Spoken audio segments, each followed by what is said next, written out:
Jesus set me free,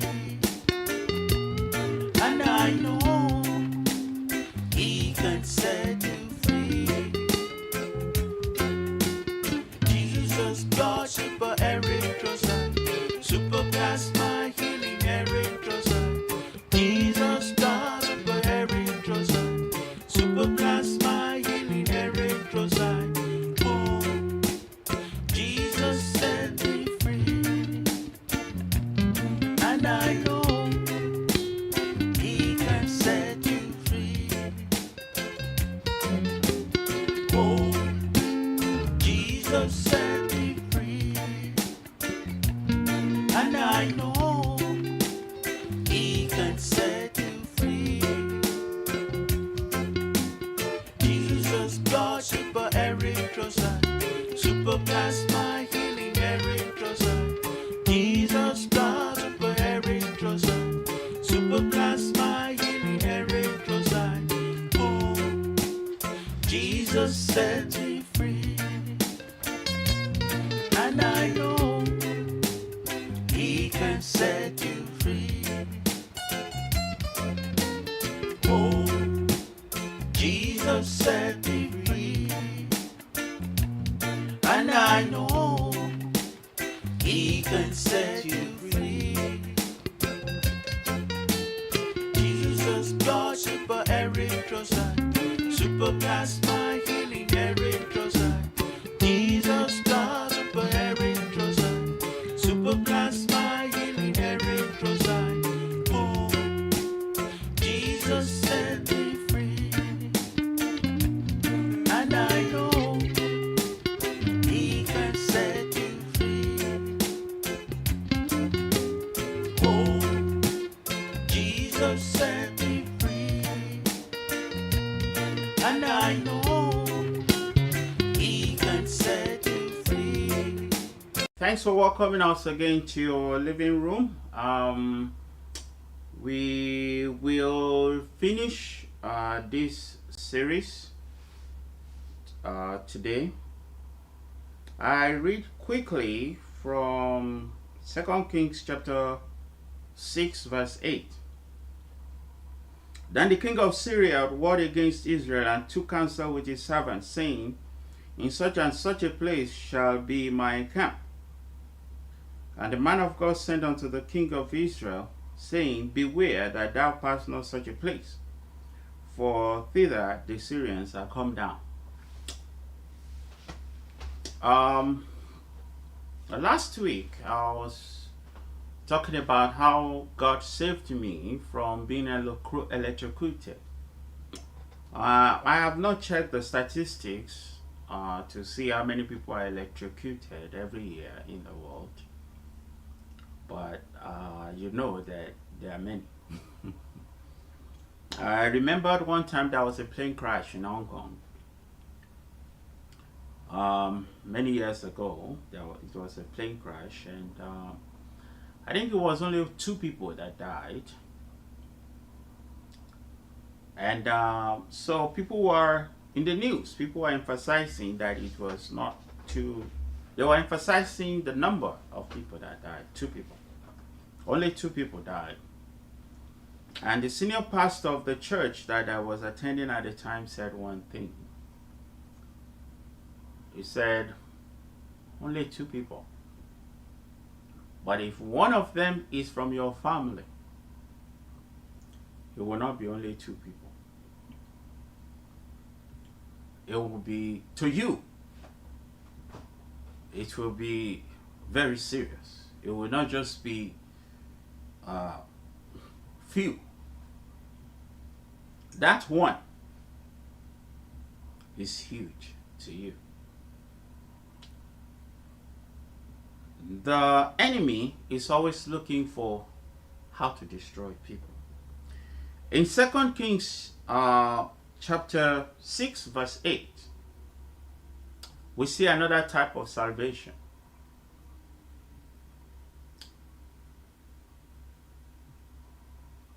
A king, the king of Syria, was trying to destroy Israel. And In those days, it was, I mean, even up till now, if you want to destroy a church, just destroy the pastor. Strike the shepherd, and the sheep will lose direction. They will become without shepherd. They'll be like Jesus said. I see. I see people like sheep without shepherd. They have no direction. It means they are in trouble already. In trouble. We've had of cases where pilots will have stroke in the middle of a flight. Thousands of feet in the air. In the sky. Thank God for autopilots and co-pilots. Otherwise, that could be the end of all the people on that plane. So the king of Syria was like, okay, instead of trying to fight, so many soldiers, losing some soldiers, and let me just destroy the king. I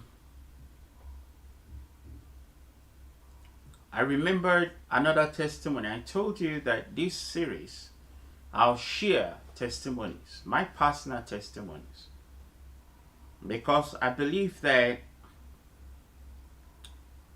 the word of God says they overcame by the blood of the Lamb and by the word of their testimonies. By the word of their testimonies. I will testify of the goodness of the Lord, of what God has done for me. I'm telling you some of the things God did for me. Ways in which God has saved me in this world after saving me for the world to come.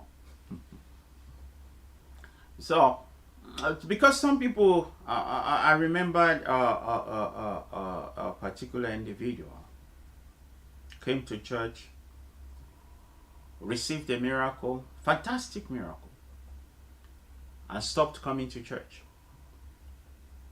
after that. And someone met him on the street. He said, "Hey, you've not been coming to church for a while. What happened?" He said, "Church is like an hospital. You go there, you get your healing, and you go home. You don't stay there." And the individual shook his head because it showed that that person didn't understand. You don't know this world. You don't know the future. You don't know tomorrow. None of us do. But the enemy is always moving to and fro, looking for who to destroy. Any opportunity that he can get, he will use it.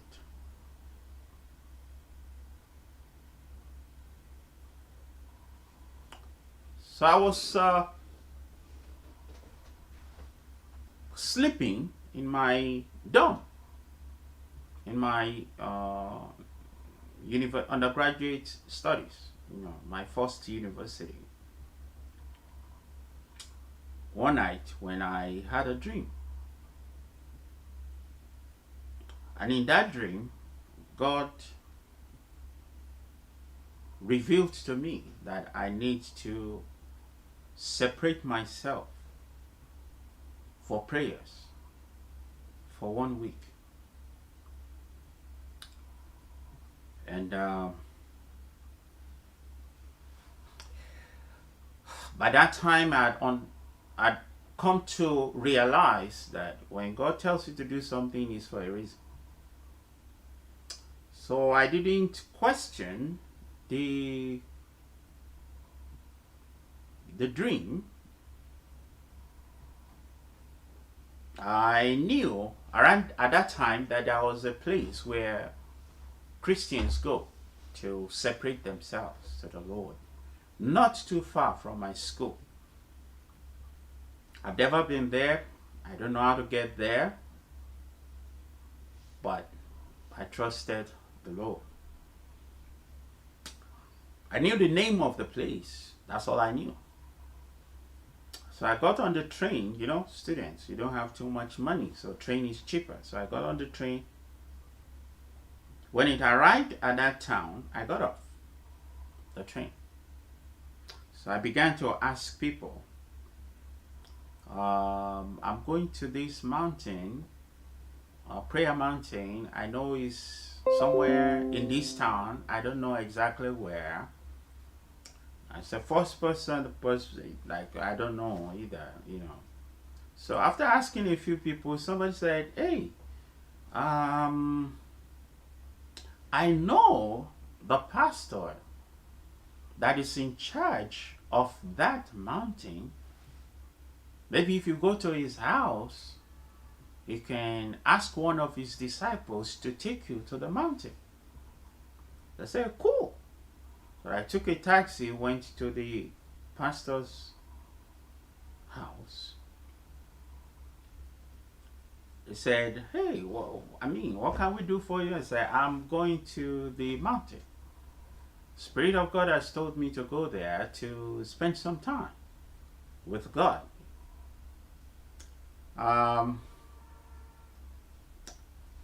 So they said, okay, this person is going tomorrow morning. This one of the students in the Bible school will be going there tomorrow, so you can go with him. He will show you the place. Long story short, the next day I arrived there and I began my prayers. One of the things, I'm talking about salvation from this world. You know, I'm not talking about salvation from the world to come.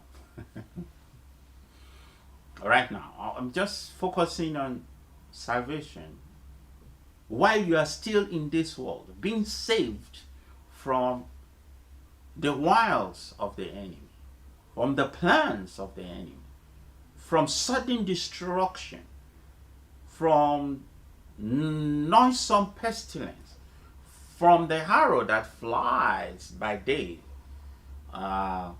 from the perils of this world. You need continuous salvation from those things. That's why you cannot take a vacation from God. That's why you cannot say, oh, God healed me, you know, I need to stop going to church. You have to continuously seek the face of the Lord, because you don't know when. You don't know if we know when the enemy is planning something or something bad is about to happen. Wow. Then we can make sure that we're in church at that time or on those days. You know, the devil is going to plan something bad tomorrow. A car is going to have an accident on the road that you're traveling tomorrow. Then today you go to church and you pray about it. And then after you finish that trip, then you go back. You continue with your life. You don't need to go to church. But we don't know. We don't know. That's why we have to continuously seek the face of the Lord. Because even in this world, some people say, oh, I'm going to enjoy my life now. And when I'm old and ready to die, then I will give my life to Christ. And unfortunately, they don't live to see that day. They don't live to see it. that time. They just die in their sin. Salvation is for now. Salvation is for tomorrow. And salvation is for in between. You need salvation for today. You need salvation for tomorrow. And you need salvation for the time between the two. Hallelujah. So we got to the mountain. There were so many people that usually go there to pray, to spend some time. Some of them are prophets, some of them are just regular people that wants to pray. So I was there, and I didn't really fit in to the environment. I stood out